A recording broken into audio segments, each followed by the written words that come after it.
everyone. Welcome. Glad to see everybody. We're all doing well today. Doing well. We're doing well. That's good. Very good. So we're back again this month, talking about one of the devotionals out of the book "Blinded by Sight: The Heart Matters." That was written by me. I'm an author, Lisa Keaton, and the founder of Claimed by Him. And I have two friends with me today: Andrea Peters, who is a mother of two, and she's also a marriage counselor. And then Tamara Crooms, who is a young adult professional. She's still single. So we're going to talk about one of the stories, one of the devotionals in the book. And the devotional that we're going to talk about is a father's reflection. And the father's reflection is about Jacob and how he's on his deathbed and he's looking back over his life. And Jacob, when he was coming up, he had a twin, him and Esau, Jacob and Esau. And Esau was his father's favorite, and Jacob was his mother's favorite.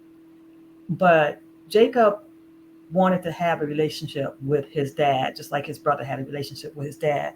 I don't think there's any kid out there that doesn't wants to feel like they're not the preferred child in a relationship. And so, even though he felt like that when he was coming up, he perpetuated that with his own children. And so once he got married, he ended up marrying two women because of his father-in-law tricking him. And when he got married, he preferred the person that he was in love with, which was Rachel. Now, but Leah was the one that was having all the kids by him. But Rachel had two children, and Jacob just preferred those children. So what we're going to talk about today is his preference and how he perpetuated the same issue in his kids that happened to him. And so the perpetuation was he was not the favorite, but when he picked favorites in his kids, he caused other issues and problems down that line with them. So the question that we're going to address today is how have we projected our past pains in our family or on our friends or in the relationships that we have going on today? And so that's where we're going to start out with that question. Does anybody want to start or you want me to start? I'll start. Okay. Um, as everyone knows, 22 years, such a long time. I still haven't had much experience when it comes to projecting past pains, but I can say in my small experience, I've seen it done by parents, of course. Parents sometimes they can project their past pains, but only because some things that they really just don't know. And I think it's very vital for families to have those tough conversations. Parenting is one of the hardest jobs.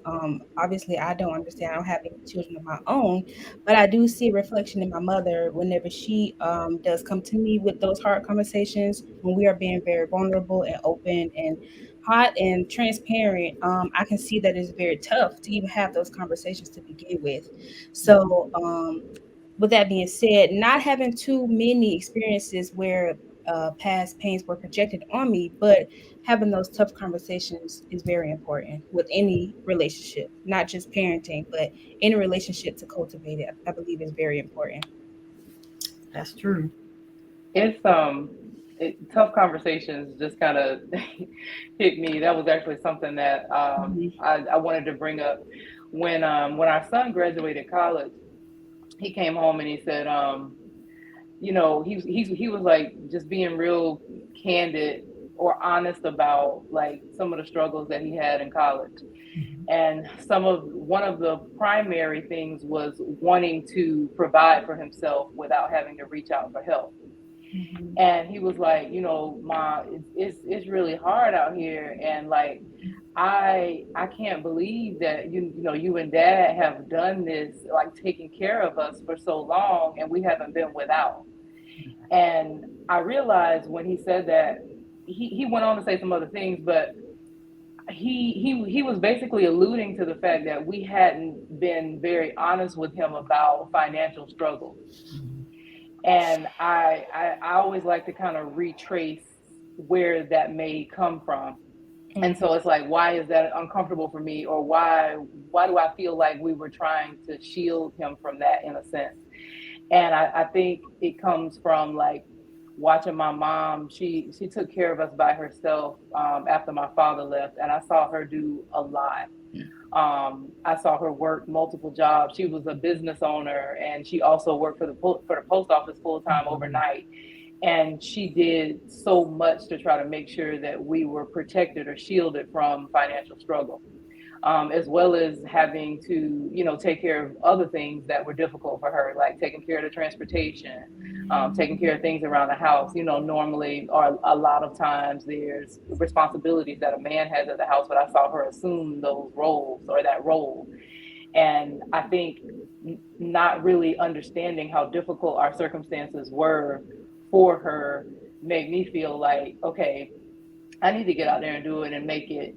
And we need to do everything that we can to try to protect our own kids from it. But really what we should have been doing is saying, hey, these are the bills, and this is the amount of money that we have, and it's not enough. And so we just should have been having some of those hard conversations. But I was protected from certain things, and I perpetuated that on my kids pretty much, because they were kind of in the dark. Or when I hear them talk about certain things, I just know that I should have been more vocal with them about things that were going on, especially conflict. He was like, you all never argued in front of us. And he didn't learn healthy conflict resolution. He did, but it wasn't through watching us, and we were there most. And so, yeah, that what you said about what you said, Tamara, is what reminded me of that. Yeah, I think we all as parents shield our kids from a lot of stuff that maybe we shouldn't shield them from. I really wasn't open with like my income and the bills. I was a single parent up until my daughter was 8.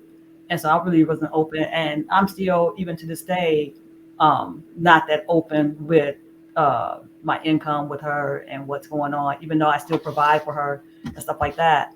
But it's hard. It's hard because one, their mindset when they're young. Because if you tell them too much, then they're going to share with a whole lot of people, which is not a good thing. We broke.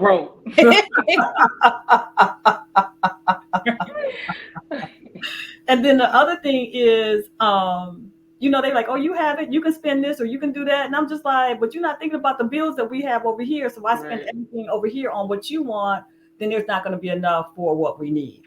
And so it's a balance to do it. But she's learning now because she's out there pretty much on her own, but she's learning how to balance and stuff like that. So it is a learning experience. Parenting does not come with a book. We all learn by, the seat of our pants, or we learn past behaviors from our parents, and all those past behaviors aren't necessarily good things.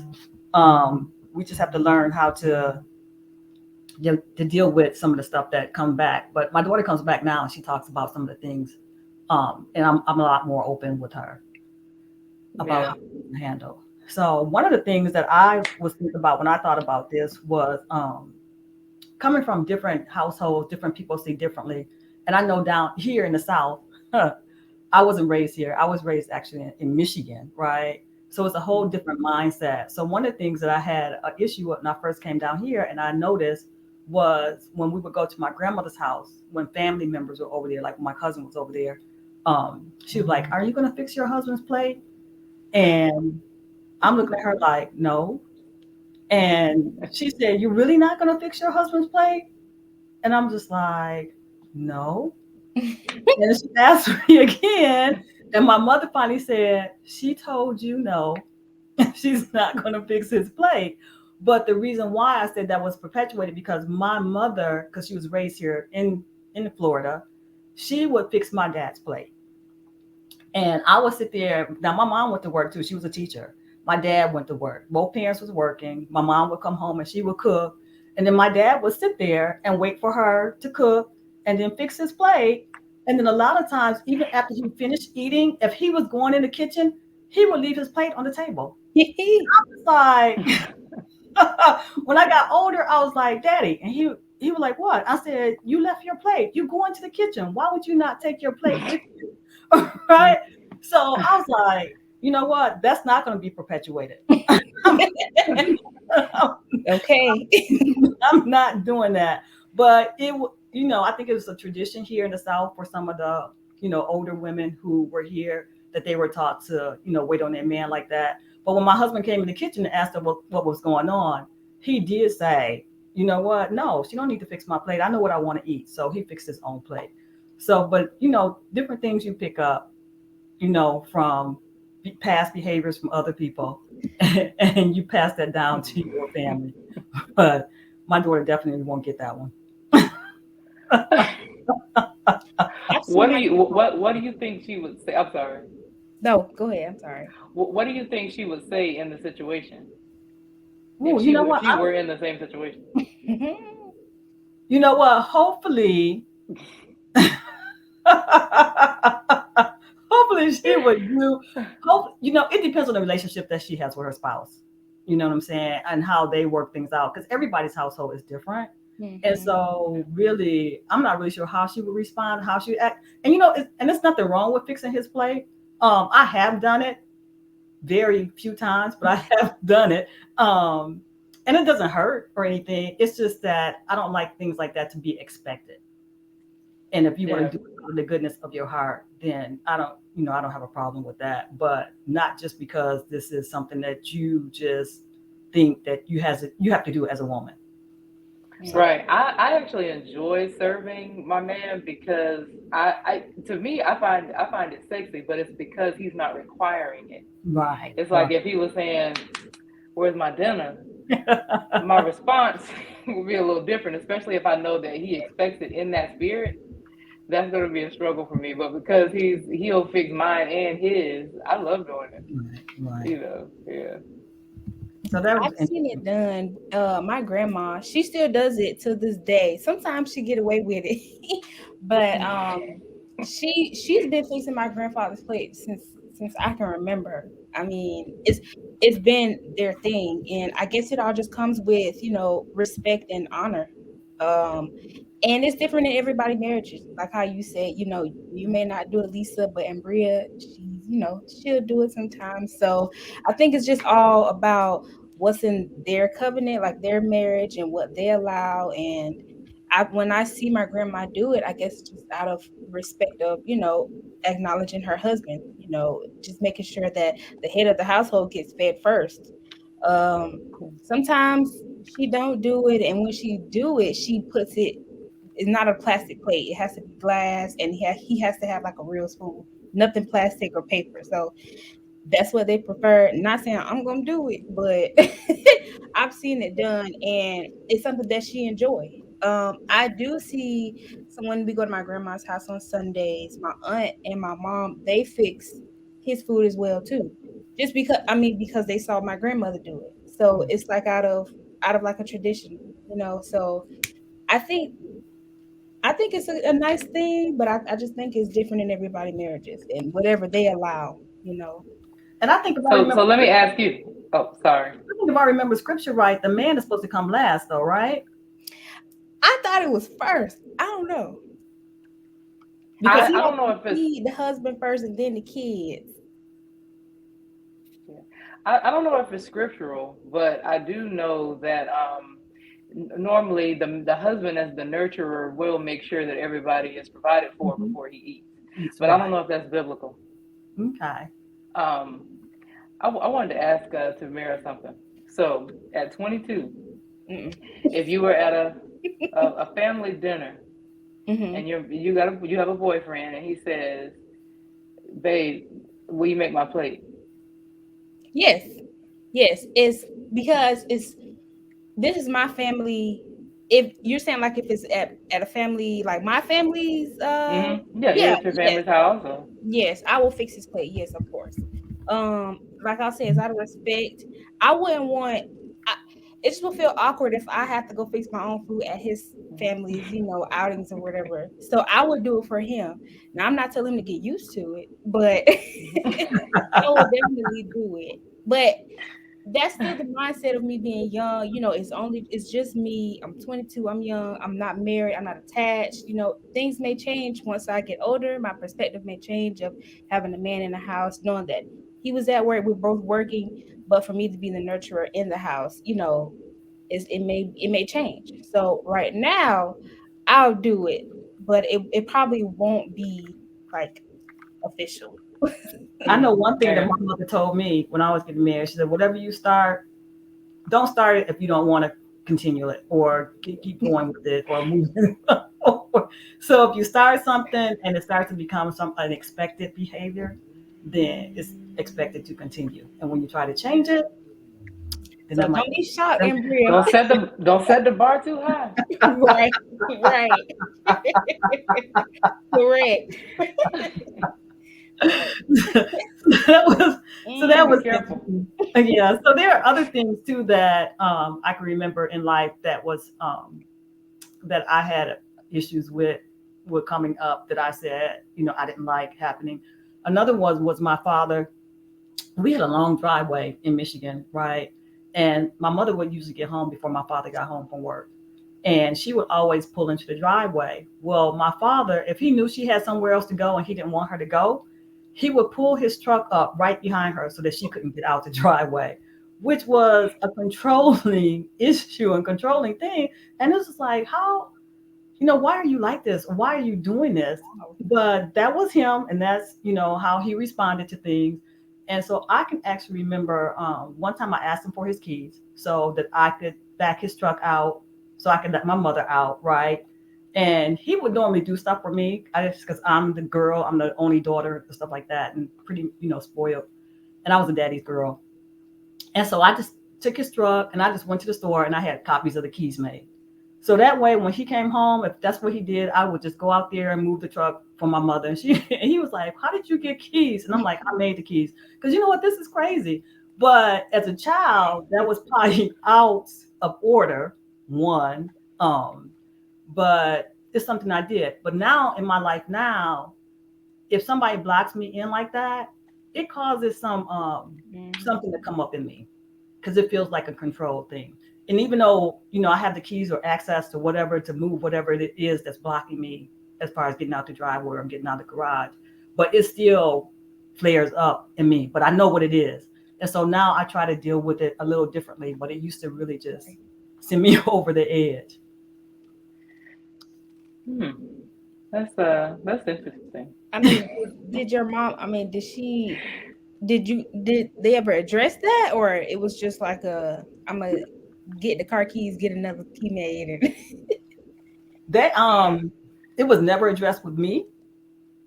And so, they were going through their changes or whatever. And I okay, just said, we're not doing my whole thing is the way I looked at it. And, I was way out of bounds in their marriage. So as a child, but my thing is, you know what? I'm the child. You should be telling me what to do, not necessarily telling her what to do. that.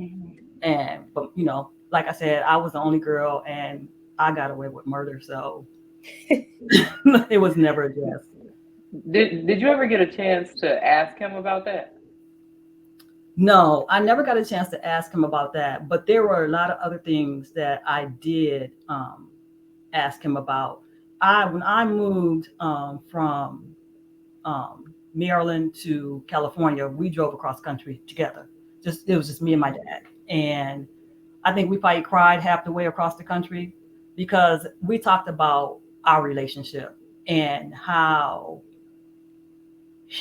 I felt that he didn't it wasn't that he didn't love me. He did love me, and I knew he loved me. But I feel like he preferred my brothers over me. And I have an older brother and I have a younger brother. And I, even to this day, even I still feel like my mother prefers them too, because they cater to them. But when I talked to my dad about it and told him how I felt, his response was, "It's because you never needed me." And I'm like, "I do need you. What do you mean?" But his need language was financial. Mhm. Hmm. But when you asked them for money and it was a financial thing, there was always strings attached. Like, well, I gave you this money, so you need to do this, this, and this. Well, I was a pretty stubborn child. So I'm just like, you know what? I would rather do without than to have the strings. And Right. so I would always work. I always had money. I would always save. I would always do whatever I needed to do. And so now, even in my marriage, now I try to be independent like that, which is probably not a good thing because, it perpetuates the same thing. And I'm sure in this lifetime, I have passed that on to my child to be very independent like that. So, Mm. yeah, I was just gonna ask that, like, since we were talking about projecting pain, just projecting anything that we've experienced, I was gonna ask if you believe that you project that on your daughter financially, those issues and stuff. yeah. I'm sure she'll be very independent. I'm sure she's going to probably struggle in a Mm. relationship. But prayerfully, she has God in her life. She knows Jesus and she has a relationship with Christ. And hopefully, you know what, she could let some of those things go and not hold on to that. How did your relationship with your father impact the way you saw men? Mm. Like when you left home, did you want to have a husband? And when you consider what you saw, how did that impact your choices? Okay. So initially, I never wanted to get married. Never. Hmm. I was just like, oh my God. But you have to realize in the environment that I was raised up, my father was an alcoholic, right? Okay. And even though he was an alcoholic, he was a functioning alcoholic. So, I mean, he worked 7 days a week. He Mhm. made sure we had a roof over our head. He made sure we had food. He made sure we had clothes. He made sure we had everything that we needed. But he Mm. still was the alcoholic. And then that, he had that controlling factor, and then, he was thinking, my mom was doing something, and, but he was out doing stuff. And so it just made me feel like, I don't, and I have trust issues. I had trust issues with men. And, things were said or things were done, promises were made, promises were broken. And so, or it's like, you'll say this when you're, drunk, but then you don't remember saying it. And so then it's just, it was just a lot of conflict and things like that. But it didn't stop me from being what I needed to be in order to be successful in life. It was just a stepping stone. And so you just move on, even though you carry this stuff with you into your future or into your present. It didn't stop me from doing what I needed to do. Right. Hmm. It's really good. Yeah. One of the what you said about independence, I think that was something that I projected within my family dynamic. I think that watching my mom do so much to make sure that we were all right, um, it put a different type of hustle in me as far as making sure that that ends were met. Like even after I got married really young. I got married at 24, and I just always remember thinking like, okay, even though help was there, still feeling like everything, like I had to carry the weight of everything. And at some point growing up, I felt like I didn't deserve help or Mhm. that I shouldn't expect it. And so you just do whatever you got to do, no matter what it is. And if somebody offers you something, somewhere down the line, I also picked up finding it difficult to receive help and things. Like if somebody gives me something, I feel like I need to give something back. Right. Um, and so it was hard to receive the type of help. Like my husband could bring so much to the table, and it was hard to receive, to even fathom the idea of having that kind of support because I hadn't seen it before. Right. Mhm. And so what I think it did for our son is it makes him think that even if a work situation is unhealthy, I'm going to stay in it if I feel like it's providing everything that I need financially. It's like the way we would hustle removed the need for faith, if that makes sense. Mhm. Yes. As we matured and grew, the faith piece came in there, and it's like, okay, I can trust in God for what I need, and you learn it's a learned discipline to do it, and it wasn't something that we necessarily shared with them. Our daughter got it because she was younger, but with our son, he just saw that we were doing what we had to do to make ends meet, and to him it means what by any means necessary. Right. And so I think we we miss that, teaching him like, hey, this is the money, this is where we are, and we're gonna trust God for the rest. And that is that's an area that where we perpetuated something that may not have been healthy. Can you imagine? Because you got married when you were 24, right? Yeah. And you struggled with that. You were young. I didn't get married Mm-hmm. until I was 45. And Yeah. so you imagine how set in my ways that I was, even Mhm. with, I wrote in my blog the other day about even letting go of control because I was a single parent. And so I had to make all those decisions. And then when you have somebody else come in, it's hard to release that control, especially over, Yeah. your child. Because you don't really know, in the back of your mind, you're thinking, is this going to go right? What's going on? Because you see so much stuff in the news and you hear so much stuff about, like step parents and stuff like that. And she has a wonderful stepfather. I could never take that away from him. But initially, it was just that protection, that mother hen kind of thing. Yeah. And, but, and I don't know why I had that because my mother had a stepfather and he was wonderful to her. And he treated her just like she was his. And so I don't Mm. know where that came from in me, other than society and knowing stuff, Mhm. being more open Yeah. about things happening to people who have stepchildren and different things like that. So Yeah. another thing. It's really good. My mom, I kudos to her. I give her a lot of credit for letting me explore. She was very supportive of me when I started early college, freshman year in high school. So I did 2 years at high school, and then the last 2 years of high school, I was at college. So she was very supportive. I had to do a lot of like test taking to be admitted into the program. I had to pay a couple of fees. I didn't have the money, so she was able to provide. So she was really good with allowing me to be who I wanted to be and become what I wanted to do. And I will say when it came to parenting, and I'm seeing this now at 22, I'm starting to just look things over, like all the things that we've been through, the things that I remember when we were young, and all the sacrifices that my mom had to do in order for us to get where we are now. Um, a lot of failures, a lot of trying again, a lot of we're not gonna go back there, and a lot of let's keep going this way. Um, I see a lot of that, like the hustle spirit, like you said. I see a lot of that when I'm at work. I've been a nurse for 8 months, and I've encountered some crazy people. But that spirit, like that hustle spirit, to keep going, because even though my mother did her best, there were some places where my parents lacked.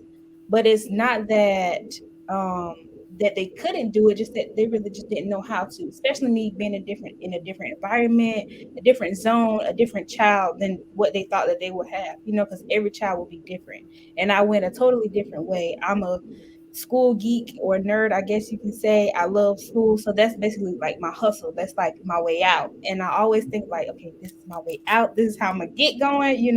This is just my thing. And I've been like that since I was young. So that's my hustle. Like that's what I do. That's what I know I can get it right. Um, my mom, she's seen me cry. She's seen me throw fits when tests weren't right, like how I thought they would be, when I didn't get accepted into this or to that. So she knows it means a lot to me. But where my parents let God came and filled in, with whatever that He wanted me to do. So with nursing, I know you were saying like your son, he has like this hustle spirit and some things that he didn't see, and it was like that for me becoming. I don't believe that I became a nurse just for the money. I literally see my life changing being a nurse. Like my patients, I prayed for patients before I became a nurse. I prayed for great communication skills, and within the 8 months all of those things have been coming to pass. So Mm. even though my parents, they may not were the best communicators, or they may weren't always patient because they had children and bills and all these financial things to do, God was like, okay, I'll set you up, which is so crazy. For the past 2 years, I've been going through these things with nursing, with school, and just everything. And he set me up into a place where all the things that I prayed for that my parents just weren't able to give, he gave it to me through people, relationships, circumstances, a video, a billboard, whatever. And I take that advice and I grab onto it. I think it's all just a matter of time of us young people just getting that, having faith in those things and knowing that Hmm. God will answer you in so many different ways. But I thank you guys for being parents.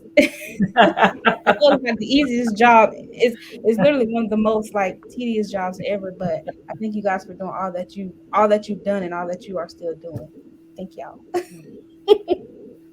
So, Ambry, I have a question for You're you. welcome. Hmm. Yeah, thank you. I have a question for you. So, I don't know. I only have one child, so I can't pick a favorite. But have you ever noticed that you chose one child over the other, or? I think it can appear that way because Doc and I grew up together. Mm. Um, I had him very young. I was 16. And so people still ask us to this day if he's, are y'all brother and sister? And so we had a lot of growing up to do. And because we were growing together, there was, there were times when we just would bump heads a lot and just didn't get along when he was younger. But when we got older, we became inseparable because we were it was like we were binding together through knowing each other completely. It's like you've seen the worst of the worst. And so I think now, like my daughter would say, he's the preferred. And he would say it's her because he watched us raise her with our new mind. Mm. It's like he watched us raise her and we were healthier. And he got the growing pains. I'm trying to figure it out. And so no, I don't think, to answer the question, I don't feel like I've preferred one, but I feel like I've had to love them differently. Mhm. Our son was always very independent. And I feel like he came out of the womb trying to work and take care of others, and take care of us and himself. And he's always been very independent. Our daughter, she's independent too, but she's more, she leans more on us than he would have, or than he did. And so her personality is very different. She carries the weight of everyone. If she's never met a stranger, and when she meets you, if you're carrying something that is a heavy load, she's going to carry it too, Mm. and she's going to feel the pain that they feel. And so she's needed us more on the affectionate side, and more on the loving, and she's needed more of our time. And he was different, so we've had to love on her more and spend more time. So it would appear as if she got more of the love Right. and the preference, but it was really just having to love them different because they're different. And that's good because I think it's just the person's perspective, Mm. and it's basically the parents have to give them what they need. Yeah. And now that you said that, that's really good. I really like that. Something else that you said that sparked something about, um, I should have wrote a note because but We got that over 40s brain. yes. Gotta write it down. I should have wrote a note. You said something that was really interesting though, and it was about just seeing parents don't know everything, and I think sometimes kids look at them and put them in a position of where they think that they do, but they don't. And I don't think that a lot of times we are very transparent to say, hey, look, you know what? I don't know. I don't know. Right. Just be honest and be open with your kids, and just, hey, I don't know. And we'll try to find an answer, but maybe we can't get an answer. I know one of the things was broken promises with me and my father. And he would say things that he was going to do, then it wouldn't happen and stuff like that. And I know when I was raising my daughter, I would say, we'll see. And after a while, some things will happen sometimes, some things will happen, they wouldn't happen sometimes. And she's like, Mommy, whenever you say we'll see, it always means no. And I said, that's not true. that is not true. But I'm like, I don't want to make a promise and then break a promise. And I know sometimes you don't have a choice, depending on what's going on or those circumstances and stuff like that. But even in that, we need to be able to communicate clearly as to why this is not happening and what's going on. Right. So yeah, I always say that proper communication kills curiosity. yes, Yes. It will straighten up a lot just being transparent and honest yes. about things that are going on. Sometimes you got to use wisdom with what's shared. Mhm. Like you said earlier, if you tell them exactly how broke you are, they might spread it in the streets. We need help. But I think some things are will help with the growth and development of a child. So some areas definitely need transparency. And that is good. Mm-hmm. Um, so we were talking about, let me see, I'm trying to think, about, I asked you about the favorite kids and stuff like that. Um, I think a lot of times there's some pain that maybe we project on not just family and our kids, but maybe some of our friends and stuff like that, and the expectations that we have of other people. And just being thinking that they're going to be loyal and faithful. I know I have a good friend, from high school and stuff like that, and she came back to me like 30 years later, 35 years later, and told me that I said something to her that hurt her when we were in high school. And I was like, Mm. did I? I'm like, no. I said, okay, let me change that. I said, you know what? I probably did. So let me just go ahead and apologize now. And I said, because this means a lot to you if you held on to Right. it for 30 plus years. Um, Wow. and I'm like, I'm really sorry. I said, yeah, I was pretty blunt back then. Sometimes I can still be a little blunt. Um, but it wasn't intended to hurt you like that. But she had a whole lot of other stuff going on, but it did hurt her. And so I was able to go back and correct it and fix it. A lot of things that when I was even driving with my dad across country, he shared a lot of stuff about his life that happened. He came up in a family of 10, so it was a lot of kids, right? And he shared with me at one time that he had thought about committing suicide. And I was like, wow, really? And he said, yeah. So there were certain things that I didn't know about him that he opened up and shared with me, and it helped me to understand him a little bit better. Um, and why he did some of the things that we did. But I remember now what you had said. It was about affection, and I didn't come Mm. up in a house that was very touchy feely affection like that. Mm. And so when somebody crowds me like that, even now to this day, it just, I can take it for a few minutes or, a hug, a kiss, and then I'm just like, I need space. Don't, I think our church has helped me with a lot with giving people hugs and stuff like that. But if you had to come home with me, I would be like, No. first thing.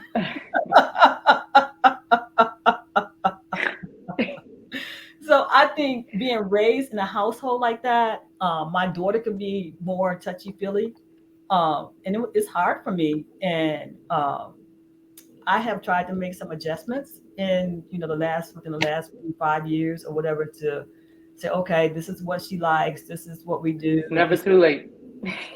Oh my God! But it takes everything in me to be able to do that because it's just not a comfort zone for me. And And so, yeah, some kids need more love. I never understood why God would give me a child like that. But anyway, he probably figured, you need that. Right. That just as much as she needs that. But yeah, it definitely takes me out of my comfort zone. Have you had to go back to revisit why it's not comfortable? As far as the touching, the feeling, Yeah, like where the discomfort from it stems from. Mm. I think it's just because I wasn't raised in a household like that. I don't, Mm. I think when I had this one incident that I do remember when I was young. Because I was a daddy's girl, right? So I always wanted to be around my daddy, be on him, be on his lap, be wherever, right? And I think Mm. at one time my father said, you know what, it's not appropriate for you to sit on my lap. So you have to sit here. on the side. Yeah. Because I guess I was just getting too old to be sitting on him like that. And so he put the boundary in place, which was good, but it probably should have been more of a conversation. And then you just need to sit here, you know, because I understand it Yeah. now, but I didn't understand it then. All right. So I think that just kind of like, okay, you know what? So I think that might have something to do with me not being really comfortable like that anymore. Mm-hmm. Yeah. Because I think at one time I was pretty comfortable. Yeah, that makes sense. Somebody said, you need 7 hugs a day to thrive. Scientific fact. Yeah. Like one good belly laugh. I don't want 7 hugs a day. At One least good not with the belly same person that's all over me. laugh. I I'll, like affection. I like it. It's so weird. I like affection, but I don't want to I don't like to show it. Does mm. that make sense? Like I like when and sometimes we were having a conversation before we went live about how I was like, my mom is starting to like be a mom or be her own person. I'm still a baby and stuff. And I like when she does show me affection, but sometimes I feel like since I'm this age, I have to put on like a front, like to be, more of an adult. But I actually like it. Like I like when I get hugs from people, and I like it. Is I think it's a part of me. Like some people they don't like affection, like they're just like, be not only because they just don't like it, but some, past traumatic childhood trauma possibly. But I like it. I'm not as vulnerable as I should be, but I like it when people are to me. Does that sound controlling? Sounds kind of like you're a manipulator a little bit, like I don't know. I like it, but I just don't like to show it. It just because I struggle with being vulnerable itself. So I just feel like it's like a little weak spot where like I like hugs and stuff, like, family and stuff like that. But words is like my get out. Like I can fill you up with like some really good advice. But like the hugs and everything, if you want to like hold my hand, look at me and cry in my face, be like, But don't you find that interesting because you're a nurse? And so, yes, so I do it for my patients. And it comes so naturally though. It's just when it comes to me, like don't try to put me in the hot seat.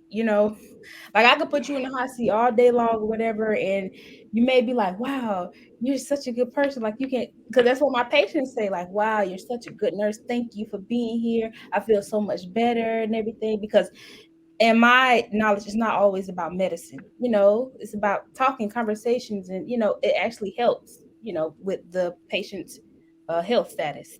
So I do the best that I can, communicate with them, and at the end it's like, oh my god, you're such a great nurse, I hope I have you again and everything. And I'm like, oh, thank you. And then when they start asking me questions, I'm like, oh, somebody calling me. Like, I gotta go. I got 5 other people I gotta take care of, and it's just I try to like find my way out of it. It's something I'm still working on, but I definitely know that God, that's like a little area where God is like, hey, we gotta tap on up in here. I'll I get there think eventually. I think that's wise though. I mean, you can't open up like that to everybody. Yeah, So, no, no, no. yeah. Been there, done that. Yeah. I'm working on it though. I think something I wanted to share kind of goes with what you're saying, and also something that Lisa said, and it's how when you were talking about your friend who said that you said something that hurt her when you were in high school. Mhm. I think when you've made the decision, I learned a long time ago that your true friend circles are not very big, and when you've made the decision to be a friend for real, like where you're committed to the growth and development of that person, it's very important to make sure you know their background. Mm. Mm, That way, when something does come up, you'll know. Um, I know if I say because of where she comes from, or because of how she communicates, or the struggles that she's had, or the things that she's had to work through, if I say this way, or if I even say this may be a trigger of some sort. And so when you're committed to a friendship, putting everything on the table so that you're very, very familiar with them to the point to where you know their history, you know how to love and how to communicate so that the relationship can stay intact and stay healthy. And I think that's very true. And I think that comes with maturity because back then, I was 18 Yeah. years old. And Yeah. so, you don't know those kind of things at that age and stuff like Mhm. that. So that's why when she brought it up, I was quick Yeah. to apologize. I was quick to Yeah. accept it because I knew how I was back then. And I Mhm. was quick to apologize. So, Yeah. yeah. And we had a chance to sit down and talk about it. And she was like, it's okay. It's okay. And I'm like, no, it's not okay. We're going to discuss this and get it out. And we're still friends to this day. And so that's Yeah. the blessing. It's good. That's I'm glad good. you said It's good that she brought that up. Yes, it is Yeah. good that she brought it up. And I've known her since seventh grade. And Mm. so, yeah. So we're both, she'll be 60 soon. So we're both 60. Um, yeah. And that was in what, seventh grade. I think what, you're 13, 14 years old. And so, that. yeah. Yeah. Right. It's like you Well, still remember that? Right. that's what I said. You still remember 18? You still remember I said that? But you never know. She went through a lot of traumatic stuff in her life. And Yeah. so sometimes when you go through that kind of stuff like that, you hold on to little bits and pieces. Yeah. And she considered me her best friend. So of course, Yeah. you gotta remember that's your best friend. She said this to me. Yeah. And so yeah, Yeah. you remember stuff like that. I remember years ago something that always stuck with me that Pastor Jones said, and it's so true. You can take a physical beating will have less of an impact than something Mhm. that you said that was Oh hurtful. yeah. Yes. It's like you'll forget that fight, that physical fight, but something that was said to you, 50 years will pass. That tongue is a mighty weapon. Oh, The words live. Yes. So yes. that saying, sticks and stones will break my bones, but words will never hurt. That is not That's a true. lie. Whoever made that. Yeah. I don't know. Yeah. Mm. Ladies, does anybody have anything last to say or I have one last thing. okay? I just want to point out, like, as much as we're talking about relationships, I hope that someone takes from this that relationships they do take this much work. Like when we have friendships that sometimes we bond over favorite foods, or we bond over because we had the same favorite movie, or just out of like some type of little connection. But in order to keep this like fire burning and everything, these type of relationships, they actually take this much work. Yes, relationships, like, it's hard. Like, some people just think that, oh, since we graduated school together, we're friends, and no, being a friend is more than that, more than just having accomplishments done together. This actually takes some type of cultivation, and I'm learning that, with my patients, I have to open up to them. It's a process. As many days that I'm with them, whether I'm with them for 1 or 2 days, I'm when I step foot in that room, I'm already establishing some type of connection with them. And it takes that much work. Some people are like, nah, it don't take all of that. It does. That's So I true. just hope True. that who's ever been watching these lives, the past one that we've done, that relationship actually do take this much work. If you want to see it flourish, it takes this much work. That's Yeah. true. You get out of And it it's what you put true. into it. You Yeah. do. Right. Yes. The best relationships that I've had in my life have required that the choice. That. Right. I Yes. am going to choose to love you, and that means that I'm going to take whatever comes along with you from day to day, and we're going to work through it. And years and years and years have passed, but it still feels new. Right. That's the Yeah. beauty of it. And it's good. Yeah. Yeah. Really So good. some people have been making comments and we appreciate the comments. Somebody said some people emotions can take over, which is true. Vulnerability is tough. Hmm. Patience first, cultivation. Um, I read this one about the 7 hugs a day. I'm going to try to do that one. That's going to be interesting. But anyway, I am Lisa Keaton, and I am the author of Blinded by Sight, The Heart Matters. And this discussion was based off of one of the devotionals in the book, the father's reflection about passing on pain, and broken people break people. And so we appreciate you guys coming in and sharing with us, and happy to see everybody here. And I thank my guests, Andrea and Tamira. I really appreciate you guys and love you guys. And we'll do it again, hopefully next month. All right. Thank you, everybody. Thank you. Thank you. Bye. Bye bye.